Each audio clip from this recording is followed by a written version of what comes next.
Turning Point and Daily Wire have been on YouTube and TikTok and Facebook and Twitter uninterrupted for 10 years. Censorship started, hit its zenith, and then receded after Trump got censored on Twitter in 21.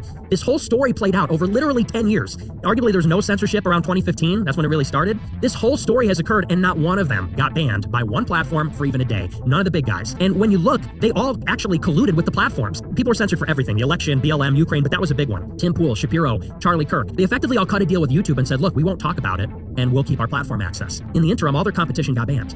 Gavin McInnes, Alex Jones, Vince James, me, I mean, you name it. All the competition, Sam Hyde, anybody that was talking about any of those hot button issues when censorship was intense, from 2018, let's say, until 2022, all their competition got banned. They got the pass from the conglomerate, or I should say the oligarchy of big tech social platforms. They got the pass to stay on and basically print money. Daily Wire was one of the biggest publishers on Facebook for years. Facebook has 3 billion active users. Think about the advantage of having 3 billion active users, a captive audience. You're the #2 publisher on that platform versus being banned on everything. And what is the impact on the conversation, on your boomer relatives? You know, people think they're getting the edgy, controversial hot takes from the right wing, and they're getting something that's system approved, matrix approved by YouTube and basically the whole system. Brain rot is real. Shit. America isn't a democracy. America is an oligarchy. It's a plutocracy. It's ruled by the rich, of the rich, by the rich, and for the rich. Democracy in America is just a smokescreen. It's a charade that they perform every election cycle just to pacify you, to make you believe that you have some stake in the system. I mean, look at the reality. For roughly the first 100 years of American so-called democracy, Israel has hypnotized the world. May Allah awaken the people and help them to see the evil doings of Israel and the United States. Lists of the 50 most influential people in given industries, the 50 big mockers in media and finance and in other places. And the intention of the piece was to say, look, they're all white men, or they're mostly white men. But I looked at it and thought, oh shit, there's so many Jews. And David Duke looked at it and said, look at all those Jews. And Louis Farrakhan looked at it and said, look at all those Jews. So concepts like privilege or conspiracy theorizing, or just the general campaign against heterodox forms of thinking, against intellectual difference and disputation, none of this is anti-Semitic on its face. All of it leads in an anti-Semitic conclusion. Pat Buchanan, look, he's a Hitler lover. I guess he's an anti-Semite. He doesn't like the blacks. He doesn't like the gays. There is a religious war going on in this country. It is a cultural war, but this war is for the soul of America. I said no, the Congress of the United States is Israeli-occupied territory.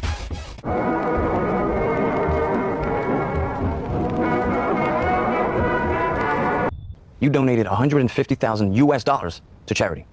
Holocaust awareness, yes. That's unbelievable. Thank you. You're welcome. Do you support Holocaust awareness?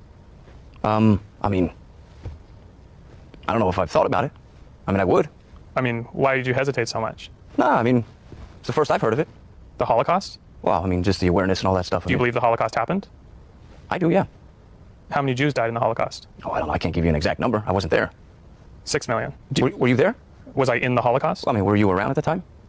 No, it was in the 40s. All right, so the number is just, what we read in books and, historical novels and things like that. What do you say we make a commercial break? Okay. Okay. We have to take a quick commercial break, but we'll be right back. They have sexual rituals, some of the most ancient Egyptian rituals, where they believe they are possessed by entities, basically space aliens. Unredacted, no classification BS. You want it, you get it. So we just think about this. Me, as the director of the FBI, the former Russiagate guy, when I first got to the Bureau, found a room that Comey and others hid from the world in the Hoover building, full of documents and computer hard drives that no one had ever seen or heard of. Locked the key and hid access and just said, no one's ever going to find this place. What? Yeah. So my guys are going through that right now. What's in there? A lot of stuff. I mean, that's the thing. People are like, well, okay, go arrest him. And I'm like, okay, well, how about you let me run a methodical investigation while I give over information? One of the things we gave over before this, the room deal was, I don't know if you remember who Nellie Orr is. It doesn't really matter. This summer, we are unleashing a massive operation across the country. As Dan calls it, it's a bad day to be a bad guy this summer because the FBI is putting out all these extra agents and personnel into the field, and we're going to come find you. If you think you can nest in our communities and find safe haven, you're going to prison. That's great to hear. My house just got swatted yesterday. What? Yeah, but... You got swatted? Oh, yeah. The head of the FBI gets swatted? Yeah. Yeah. These people play... It's the ultimate height of hypocrisy. They have 2 sets of rules. One against you, and one for them. For the slightest moment. Elon Musk went into the Oval Office the other day with a black eye. That's a little bit weird. Elon Musk came into the Oval Office a few days ago for a press conference with a giant black eye. Is that normal for the world's richest man to all of a sudden have a black eye? He said that his kid hit him in the face. His 4-year-old toddler punched him in the face. That's why he has a black eye. In the middle of all this, you're telling me Elon comes into the Oval Office ready to leave the Trump administration with a black eye, and 2 days later he's saying that Trump is named in the Epstein files, and that's normal? What's more, Elon Musk is taking Stephen Miller's wife out of the Trump administration. Stephen Miller is the deputy chief of staff for policy and national security in the White House. Stephen Miller apparently has enormous influence. He's functioning like the prime minister in the government. And his wife, Katie Miller, was working in Doge. Now that Elon Musk is wrapping up Doge, he's taking her with him to work full time. Miller is on the side of the president on the bill. Elon is against, but he's taking Miller's wife with him. Now he's got a black eye. Now he's talking about Trump is named in the Epstein files. This is also happening at the same time that Peter Thiel was named in the New York Times as having received $40 million from Jeffrey Epstein. Peter Thiel was named in the New York Times as having received $40 million from Jeffrey Epstein. Democracy is dead. Stone cold dead. The illusion of democracy is very much kept alive. We are being ruled by leaders who claim that they are democratic leaders, and they force us to play along with their games. In fact, many people do so happily. And that is what makes modern-day tyranny arguably worse than what we see in the history books. In the DDR, you at least knew that the government was listening in on you. In the USSR, you at least knew that going against the government could end you in the gulags. In Mao Zedong's China, going against the government was something that surely would have you met with violence. But make no mistake, being a dissident now is just as dangerous as it was back then. Our regime uses pretty words to hide their intentions, but they pervert and invert our definitions all the time. They say that to maintain peace in Europe, we need to go to war with Russia. They say that to protect democracy, we have to ban right-wing parties. And they say that to safeguard freedom of speech, they need to censor disinformation. Just like in Orwell's 1984, war is peace, freedom is slavery, ignorance is strength. I propose putting an end to anonymity on social media. In our countries, no one can walk the streets with a mask on their face or drive a car without a license plate. No one can send packages without showing an ID or buy a hunting weapon without giving their name. And yet, we are allowing people to roam freely on social networks without linking their profiles to a real identity.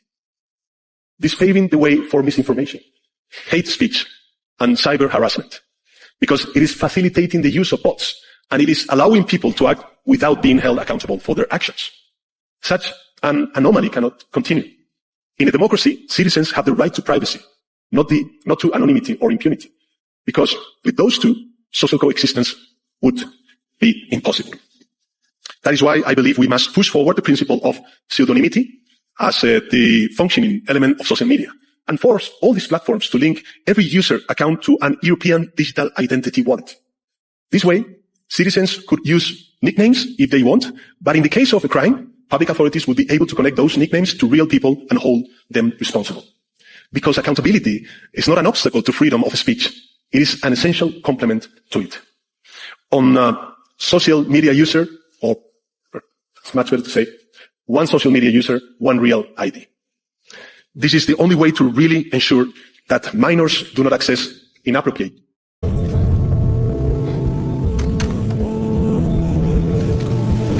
There are only a limited number of explanations.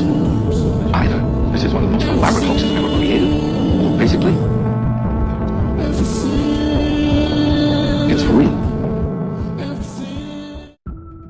China plans to give all of its 1.4 billion citizens a personal score based on how they behave. So some people with low scores are already being punished if they want to travel. Nearly 11 million Chinese people can no longer fly, and 4 million are barred from trains. Next week, the program will start expanding nationwide. Good morning. The government here says it is trying to purify society by rewarding those who are trustworthy and punishing those who are not. So like the credit score that most Americans get for how they handle their finances, Chinese citizens are now getting social credit scores based on everything from whether they pay their taxes on time to how they cross the street. It's a good thing, this woman says. There should be punishment for people who can't behave. China's growing network of surveillance cameras makes all of this possible. The country already has an estimated 176 million cameras, and it plans to have more than 600 million installed by 2020. How far into people's daily mundane activities does this go? Well, I think that the government and the people running the plan would like to go as deeply as possible to determine how to allocate benefits and also how to impact and shape their behavior. Now, there are upsides for people the Chinese government considers trustworthy. They can actually get better interest rates at banks, they can get discounts on their energy bills, and China's largest online dating site reportedly even boosts the profiles of people with high social credit scores.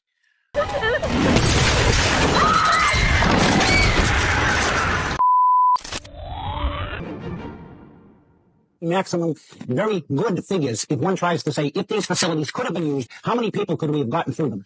And based on a very good figure to get large numbers through, and that's something along the order of 1,700 a week. Actually, did you ever see the films of people who were loaded into boxcars thousands at a time? Documentary films. Films. I'm not talking about makeup films. Japanese were loaded into boxcars. Gas chambers. If we would have used just the physical floor space, assuming those facilities were gas chambers, to execute 6 million people would have taken 68 years. And with the crematories that they have, which were nowhere near the quality of what we have today, based on if we put this, why did we make these figures up? I have no idea. Why, Mr. Smith, did these figures made up in your opinion? Listen, these stories against the Germans originated as black propaganda, perfectly ordinary, mainly by the Soviets and the U.S. This story would never have got off the ground if it wasn't institutionalized at Nuremberg by a retrogressive legal system at Nuremberg. After it looks like it's been a jury story because Zionists took the ball and ran with it. But this is a story that was institutionalized not by Jews, but by the Soviet and American governments at Nuremberg in a very disgusting series of trials. How many civilians do you believe you've killed?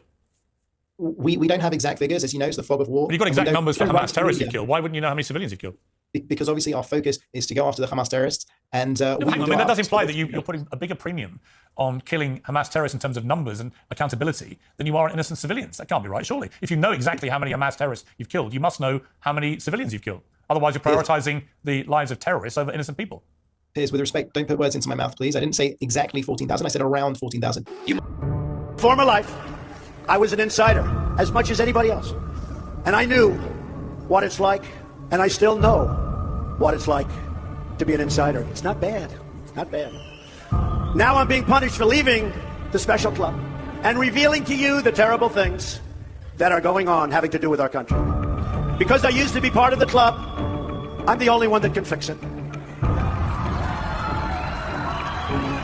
I'm doing this for the people, human smugglers.